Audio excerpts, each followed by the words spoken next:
Friends, आप सबको बहुत बहुत नए साल की, आने वाले साल की आप सबको बहुत बहुत मेरी ढेर सारी शुभकामनाएं। बाबा की कृपा आप सब पे बने रहे।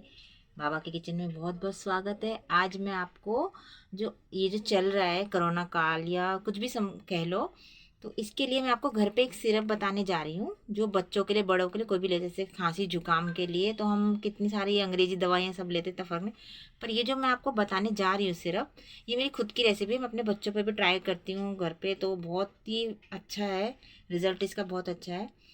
तो आप ये देखिए मैं कैसे बना रही हूँ। ये अपने घर पे ज़रूर ट्राई करिए, अपने बच्चों पे, खुद पे, किसी पे भी ट्राई कर सकती है। ये बहुत अच्छी होम रेमेडी है।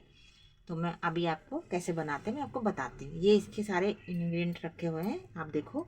ये थोड़ा सा मैंने पानी लिया है, ये कच्ची हल्दी है जो आजकल सीजन में मिल रही है, और ये अदरक है, और ये पुराना गुड़, आप कोई भी गुड़ ले सकते हैं, ठीक है। और ये वाइट नमक है, ये देखिए काला नमक है, और मैं इसमें थोड़ा सा शहद भी ऐड करूँगी। अगर आप गुड़ नहीं चाहते तो आप खाली शहद में भी बना सकते हैं, ठीक है।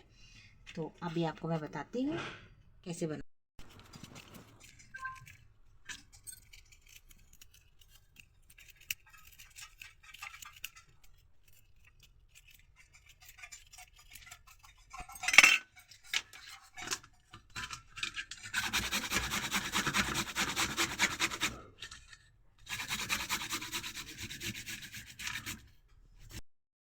अब मैं देखो गैस जला रही हूँ, और ये फिर मैंने छोटा सा पैन रखा, और इसमें हमने ये थोड़ा पानी डाला ऐसे।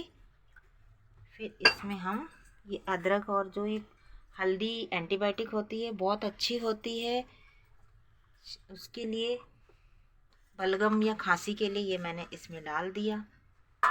देख रहे हैं ना फ्रेंड्स। अब इसके बाद मैं इसमें ये गुड़ का टुकड़ा डाल दूँगी। ये पुराना गुड़ है, बहुत अच्छा है, पर आप कोई भी गुड़ यूज़ कर सकते हो, ऐसा कुछ नहीं है। अब मैं इसमें छोटा टीस्पून डाल रही हूँ वाइट नमक, और काला नमक बहुत ज़रूरी है।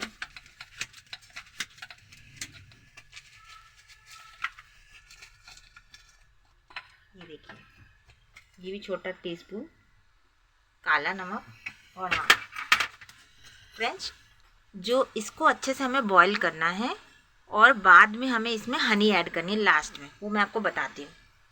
हनी और काली मिर्च पाउडर ऐड करनी है, वो मैं आपको बाद में बताती हूँ। पहले हम इसको अच्छे से उबाल लेते हैं। मेल्ट करने तक इसको थोड़ा हिलाइए, गुड़ थोड़ा हिल जाएगा, अच्छे से उबाला आ जाए। इसे 2-4 मिनट अच्छे से पकने दीजिए। ये थोड़ा सा थिक हो जाएगा, पानी हल्का सा गाढ़ा हो जाए। इसे 5 मिनट, जो भी 5-7 मिनट लगे, इसे अच्छे से उबाला आने दीजिए, पकने दीजिए, सिम पे छोड़ दीजिए हिला के। इसके बाद मैं आपको बताती हूँ, ये अपना उबलता रहेगा, मैं आपको भी बताती हूँ। देखिए फ्रेंड्स, हमने इसको 5-7 मिनट अच्छे से पका ले। देखिए इसका कलर चेंज हो गया है। कैसे कलर चेंज है? अब हम इसको एक दूसरे बाउल में इसको छान लेंगे छन्नी से। छन्नी के द्वारा आप देख लीजिए इसको, मैं इसको छान रही हूँ। ऐसे मैंने एक कटोरी लिया, उसमें मैंने ऐसे ही छान लिया है। और ये देखिए बिल्कुल ऐसा लग रहा है ना, सिरप की शक्ल आ गई है इसमें, जैसे कफ सिरप होता है ऐसे शक्ल आ गई है इसमें। अब मैं इसको साइड कर देती हूँ, और अब मैं इसमें, गुड़ तो हमने डाला ही है, लेकिन मैं इसमें शहद ऐड कर रही हूँ 2 चम्मच। आप इसे ज़्यादा बना के भी रख सकते हैं कांच की शीशी में, ताकि 2 टाइम बच्चे को 1-1 चम्मच पिला सकते हैं। बच्चा बड़ा कोई भी पिए, इससे आपकी खांसी में बहुत आराम मिलेगा, बहुत ज़्यादा। ये देखिए, और इसमें मैं लास्ट में डाल रही हूँ थोड़ी, ये मेरी घर की पीसी हुई काली मिर्च है। आप जब भी यूज़ करें तो खुद का कूट के या पीस के करें, बाज़ार का ना करें, क्योंकि उसमें मिलावट होता है। ये बिल्कुल शुद्ध काली मिर्च है। तो ये मैंने बिल्कुल टी स्पून से भी आधी चम्मच डाली है बिल्कुल। ये देखिए, ये आपका सिरप बन के तैयार हो गया है। ये ठंडा हो जाएगा, थोड़ा सा गाढ़ा हो जाएगा, बिल्कुल सिरप की जैसे हम बाज़ार से लेते हैं हनी टेस्ट वगैरह, ये बिल्कुल वैसा ही टेस्ट आ जाता है। बच्चा बड़ा कोई भी बहुत इजीली 1 चम्मच सुबह, 1 चम्मच। ध्यान रखिए जब भी इसको ले, उसके ऊपर पानी ना पिए थोड़ी देर तक, ठीक है। धन्यवाद।